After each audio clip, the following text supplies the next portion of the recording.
ఓం నమ శివాయ. అందరికీ శుభోదయం. Welcome to Radha's inventory. ఈరోజు కార్తీక పురాణం 17వ అధ్యాయము. కర్తవ్య బోధ తత్వోపదేశము. మునీశ్వరుడు, ఓ ధనలోభి, నీకు కలిగిన ఆశ్చర్యము నాకు అర్థమైనది.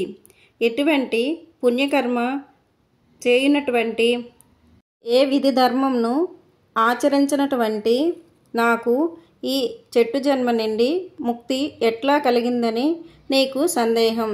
జన్మ అనేది చేసిన కర్మఫలము. కర్మఫలం వలనే ఆత్మకు దేహం అనేది కలుగుతున్నది. ఆత్మ ధరించిన దేహం వల్ల కర్మ నిర్వహణ జరుగుతున్నది కనుక శరీరమే కర్మకు కారణమవుతున్నది. కానీ అహంకారంతో ఆత్మ ఈ శరీరం అనే వ్యవహరిస్తుంటాము. ఓ పునీత పుణ్య పురుష, నేను నాది అనబడే జీవాత్మయే అహంకారం. ఈ అహంకారంతోనే సర్వస్వము అన్న భావన కలుగుతుంది. ఆత్మ పరమాత్మ స్వరూపము. పుట్టుక, మరణము, వృద్ధి పొందడం, క్షీణించడం అనేవి శరీరానికి మాత్రమే ఉంటాయి, ఆత్మకు ఉండవు. కర్మకు కారణమైన శరీరము పంచభూతములతో తయారవుతుంది. రంగు, రుచి, వాసనలకు, ఆహార విహారాలకు, సుఖ దుఃఖాది అనుభవాలకు, ఆవేదనలకు గురి చేయబడుతుంది. వివేకము, విజ్ఞానము, వ్యామోహాల కారణంగా పాపపుణ్యాలు సంప్రాప్తమవుతూ ఉంటాయి. వీటి ఫలితాలు జీవుడు అనుభవించవలసిన వాడవుతున్నాడు. ఏ విధమైన కర్మలు లేకపోవడమే ముక్తిని కలిగించేవి. పుణ్యవ్రతాలు మొదలైనవి. అంతఃకరణానికి, దాని పరిధికి సాక్షివై చైతన్య స్వరూపుడివై పరమాత్ముణ్ణి భావించాలి. అలా భావించడానికి శరీరం ఘటం లాగా లోపంతో కూడి ఉంటుంది కనుక శరీరాలు పరమాత్మ యొక్క నిశ్చలమైన రూపాలు కాలేవు. శరీరము ఆత్మ కాదు. ఆత్మ పంచభూతాత్మకమైన శరీరము కాదు. ఈ శరీరములో ఇంద్రియాలు నువ్వు కాదు, నీవి కావు. ఈ ఇంద్రియాలు వ్యామోహాలకు లోనవుతూ హానిని కలిగిస్తుంటాయి. వాటి కారణంగానే నీకు పరమాత్మ అయ్యే స్వతంత్రము లేదు.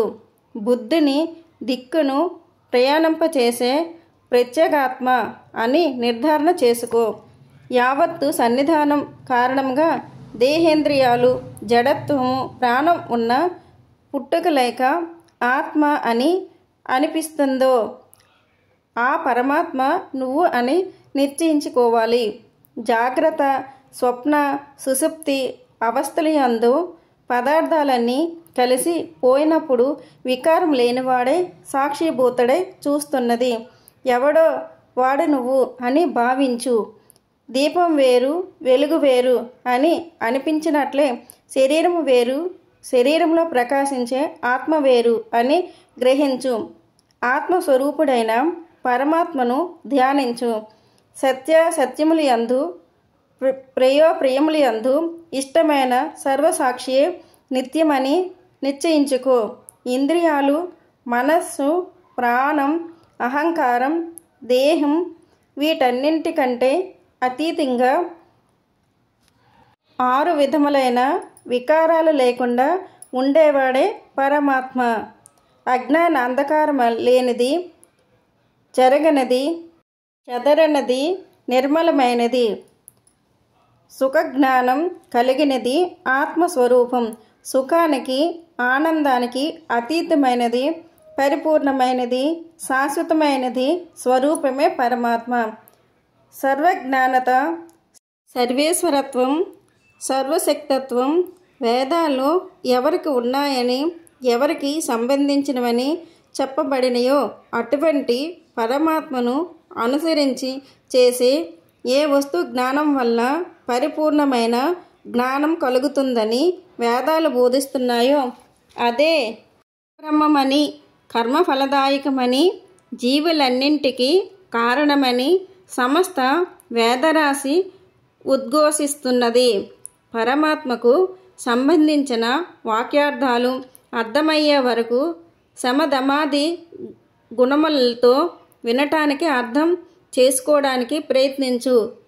ఆత్మజ్ఞానాన్ని సంపాదించడం కోసమే పనులను ఆచరిస్తుండాలి. పొందిన ఉపదేశాలను తగిన విధంగా యథావిధిగా కర్మలు ఆచరిస్తే ఆ కర్మల వలనే జన్మ తరిస్తుంది. స్వయం సిద్ధమైన అప్రయత్నములైన నీ కర్మఫలాలు అనే బంధాలు తొలగడంతో మోక్షసిద్ధి కలుగుతుంది. అన్నీ నేను చూస్తున్నాను, అన్నీ నావే, అంతా నాదే, నేనే గొప్ప అనే భావనలు విడిచిపెట్టి మనసును నడిపించేవాడే ఒకడు ఉన్నాడని తెలుసుకొని వాడిని తెలుసుకునేటందుకు ఈ శరీరంతో ప్రయత్నించాలి అని ధనలోభి ద్వారా మహర్షి మనకు సూచిస్తున్నారు. 17వ రోజు పారాయణము సమాప్తం. ఓం శ్రీకృష్ణ పరమాత్మనే నమః. భగవద్గీత 12వ అధ్యాయం భక్తి యోగం 12వ శ్లోకం. శ్రేయో హి జ్ఞానమభ్యాసాత్ జ్ఞానధ్యానం విశిష్యతే ధ్యానాత్ కర్మఫలత్యాగాః త్యాగిచాంతిరనంతరం. తత్వము నెరుగకయే చేయు అభ్యాసము కంటేను జ్ఞానము శ్రేష్టము. కేవలము పరోక్ష జ్ఞానం కంటేను